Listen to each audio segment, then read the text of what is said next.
তুমি তো এই মাত্র আমার চোখের সামনে দিয়ে বাইরে বেরিয়ে গেলে। আগে না স্যার, আমার নিয়ে আসা এই একই রকম পোশাক পরে যে মেয়েটা আপনাদের চোখের সামনে দিয়ে বেরিয়ে গেছে সে হলো আপনার নিজের মেয়ে মিতা।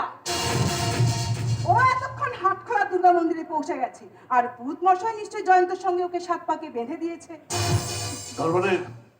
তার মানে তুমি বদ্রীনাথের বউ নও? এই তো সেই রাজকুমারী। শয়তানি, আমাদের এত বড় সর্বনাশ করে তুই বেঁচে যাবি ভাবছিস? আজ আমি তোকে গুলি করে মারবো। না, পাগলামি করবেন না, দিন পিস্তল নামাই দিন। এত লোকজনের মাঝখানে একটা মেয়ের কোনো ক্ষতি করলে আপনাকে জেলে যেতে হবে। তার চেয়ে বরং মাথা ঠান্ডা করে আপনার মেয়ের ভালোবাসাটাকে মেনে নিন। মেনে নেব? একটা ভিখিরি ছেলের সঙ্গে আমার মেয়ের বিয়ে হতে পারে না। ভালোবাসা দুনিয়ায় কেউ ভিখিরি হয় না কাকাবাবু। ভালোবেসে সবাই রাজা, সবাই রানী। তাই তো বলে খিদে চেনে না বাসি ভাত, আর প্রেম মানে না জাত পূজা। যদি নিজের মান সম্মানটা বাঁচাতে চান তাহলে আপনার মেয়ে জামাইকে এই বাড়িতে ফিরিয়ে আনার ব্যবস্থা করুন। ফিরিয়ে আনবো? আমি মুকুন্দ দাস, এই রাজার বাড়ির মেয়ের সঙ্গে কোনো ভিখিরির আত্মীয়তা হতে পারে না।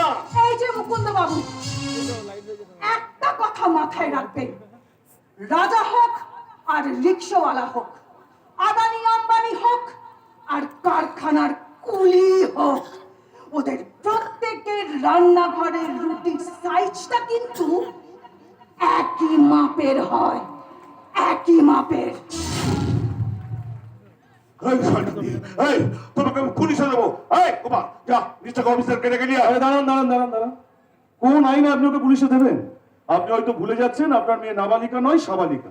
সে তার নিজের ইচ্ছাই চলে গেছে, বরং আপনি ওকে জোর করে আটকে রেখে অপরাধ করেছেন। এই শয়তানি, বেরিয়ে যাও আমার বাড়ি থেকে, বেরিয়ে যাও। নিশ্চয়ই যাব। সরি অভিজিৎ, তোমাকে এই অবস্থায় ফেলার জন্য আমি সত্যিই খুব দুঃখিত। কিন্তু আমি খুব খুশি। তোমার মনের জোর আর সৎ সাহস দেখে আমার খুব ভালো লেগেছে। আজ আমি এই পরবেশে ফিরে যাচ্ছি ঠিকই, কিন্তু কে বলতে পারে হয়তো কোনো একদিন অন্য কোথাও এই একই বেশে আবার তোমার সাথে আমার দেখা হবে। Good night, good night, good night.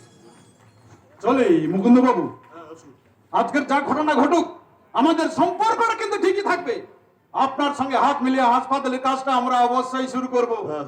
চলি, নমস্কার। নমস্কার। মুকুন্দ বাবু, এবার আপনার মাস্তানির দিন শেষ।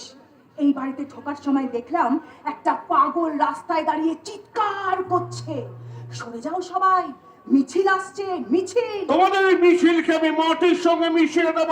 পারবেন না, কিছুতেই পারবেন না। কেন পারবো না? কারণ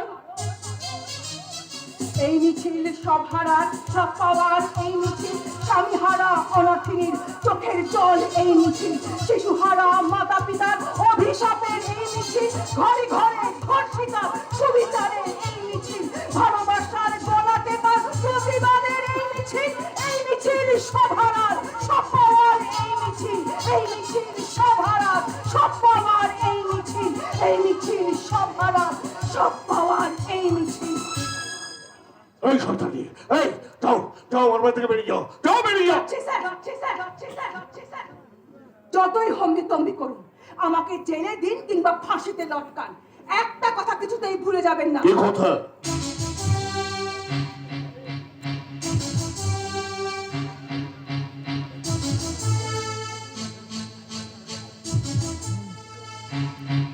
দীঘা, তাজপুর, কুচু কুচু কুচু।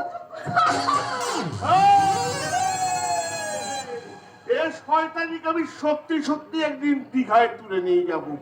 তারপর শরীরটাকে চিবিয়ে খেয়ে আমি ওইখানে মাটিতে পুঁতে দেব।